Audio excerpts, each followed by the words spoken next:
ईरानी सदर मसूद पेज़ेश्कियान 2 रोज़ा दौरे पर आज पाकिस्तान पहुंचेंगे। ईरानी सदर लाहौर में मज़ार इकबाल पर हाजिरी के बाद इस्लामाबाद जाएंगे। तर्जुमान दफ्तर खारजा के मुताबिक ईरानी वज़ीर ख़ारजा अब्बास अराग़ची समेत सीनियर वज़रा भी हमरा होंगे। मसूद पेज़ेश्कियान वज़ीर आज़म शहबाज शरीफ की दावत पर दौरा कर रहे हैं।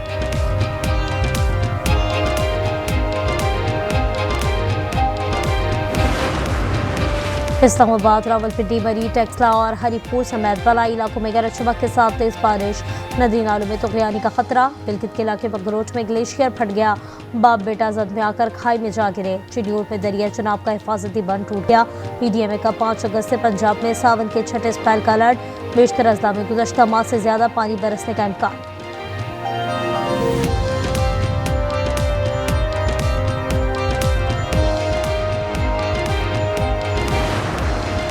इस्लामाबाद, पंजाब, खैबर पख्तूनख्वा, आज़ाद कश्मीर में रात गए 5.4 शिद्दत का ज़लज़ला। लोगों में खौफ और हिरास फैल गया। ज़लज़ला पैमा मरकज़ के मुताबिक ज़लज़ले की गहराई 114 किलोमीटर रिकॉर्ड की गई। मरकज़ हिंदूकश में था। ज़लज़ले के झटके सवात, मालकान, फरदान, हरीपुर, हंगूर, टेक्सला और मीरपुर आज़ाद कश्मीर में भी महसूस किए गए। किसी जानी और माली नुकसान की इत्तला नहीं मिली।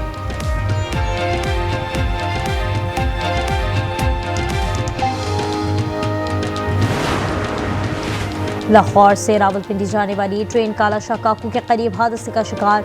इस्लामाबाद एक्सप्रेस की 7 बोगियां पटरी से उतर गईं। हादसे में 30 मुसाफिर जख्मी, अस्पताल मुंतकिल कर दिया गया। इमदादी कार्रवाइयाँ मुकम्मल, चेक की बहाली का काम जारी। तमाम मुसाफिर बसों के जरिए अपनी अपनी मंजिल की जानिब रवां। ट्रैक पर ट्रेनों की आमदोरफ्त मुअत्तल। वज़ीर आज़म शहबाज शरीफ का ट्रेन हादसे पर इजहार अफसोस। जख्मियों की जल्द सेहतियाबी की दुआ। वज़ीर रेलवे हनीफ अब्बासी का हादसे की इंक्वायरी का हुक्म। 7 रोज़ में रिपोर्ट तलब कर ली। रेलवे अमले को इमदादी काम तेज करने की हिदायत।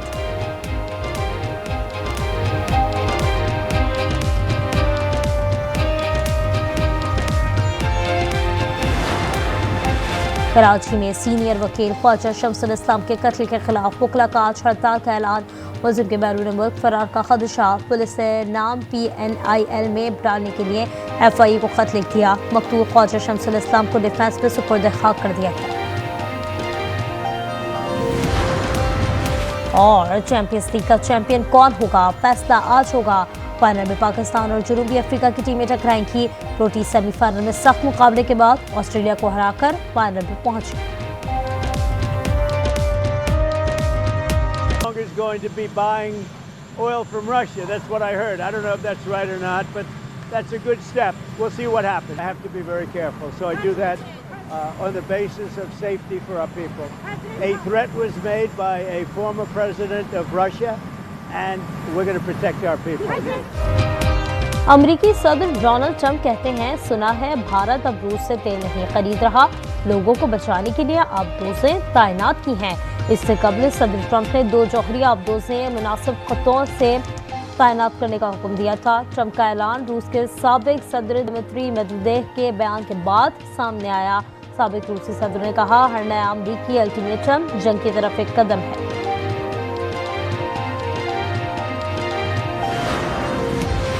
भारत पाकिस्तान के दरमियान मीडिया की सतह पर आलमी मुकाबला जारी है। 5 दिन की जंग में पाक फजाइया ने भारत को 6-0 से शिकस्त दी। बिलावल भुट्टो जरदारी का PFUJ की तकरीब से खिताब। कहा, डिसइंफॉर्मेशन और मिस इन्फॉर्मेशन एक हथियार बन चुका है। भारत ने भी जंग के दौरान इस हथियार को इस्तेमाल किया। जंग में पाकिस्तानी मीडिया ने भारतीय मीडिया के झूठ को हराया।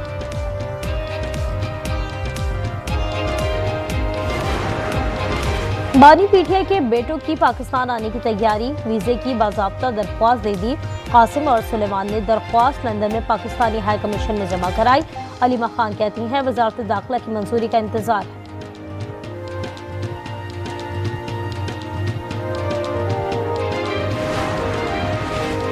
पहले कहा था कि बानी पीठिया के बच्चों के पास नाइकोप है।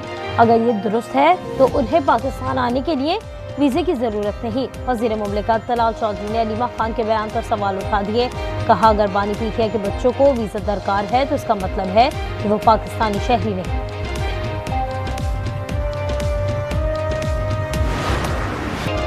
9 मई के मुकदमात में अली अमीन, गंडापुर, उमर अयूब, अहमद खान बच्चर समेत 51 मुल्ज़िमान इश्तिहारी करार। सरगोदा की सदारती दहशतगर्दी अदालत ने फैसला सुना दिया। मुलजिम इस्माइल को 25 साल कैद का हुक्म। रावलपिंडी की अदालत ने 26 नवंबर केस में अली अमीन, गंडापुर, शेख वक्कास अकरम, अलीमा खान और कमल शुजब समेत 18 रहनुमाओं के नाकाबिल जमानत वारंट जारी कर दिए। मुलजिमान को गिरफ्तार करके 8 अगस्त तक पेश करने का हुक्म।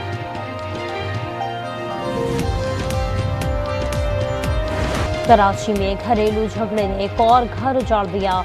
गुज़श्ता रोज 2 दरिया पर कमसिन बेटे और बेटी को समंदर में फेंकने वाला बाप स्कूल टीचर निकला। औरंगजेब ने बीवी की नाराजगी के बाद तैश में आकर बच्चों को समंदर में फेंका, खुद भी छलांग लगा दी। दोनों बच्चों की लाशें बरामद। औरंगजेब के वालिद ने घरेलू नाचाकी की तस्दीक कर दी।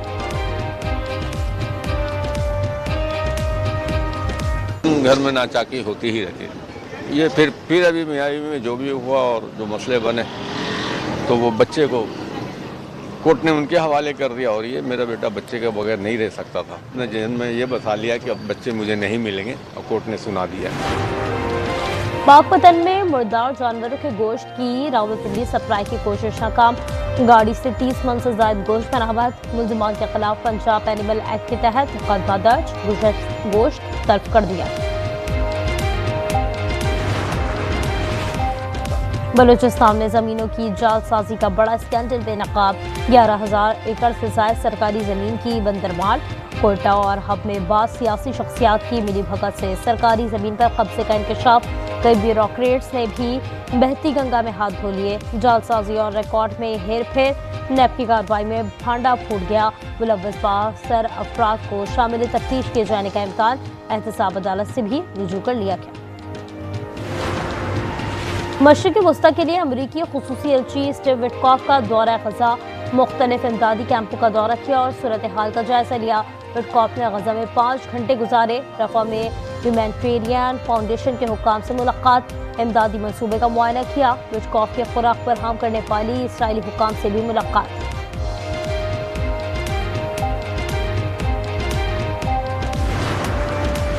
गजा पर इसराइल की वहशियाना बमबारी जारी। इमदाद के मुंतज़िर 38 फ़लस्तीनियों समेत मज़ीद 83 फ़लस्तीनी शहीद। दहशतगर्द इसराइल ने इमदादी और पनाह गुज़ीन कैंपों को निशाना बनाया। भूख से मरने वालों की तादाद 162 हो गई। 92 बच्चे भी शामिल। गजा में शहदा की मजमूई तादाद 60,332 हो गई।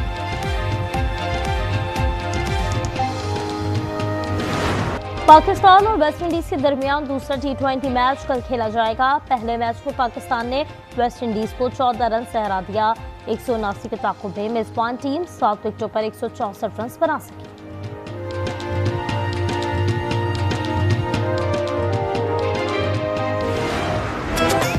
कैमरा ऑन करें और फेम की दुनिया में एंट्री मारें। Unfiltered with Faheem Khan. आपकी अम्मी की सास की बेटी के शौहर की बेटी के मामू आपके क्या लगते हैं?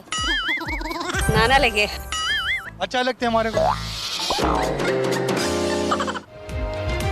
और नाज़रीन का खत्म हुआ इंतजार। आज एंटरटेनमेंट जल्द आ रहा है। हंसी, तंज़ो मज़ाक, जज्बात और हकीकत से भरपूर ड्रामों की बहार, सिटकॉम, कुकिंग शोज और बहुत कुछ। तो जुड़े रहिए सिर्फ आज एंटरटेनमेंट के साथ।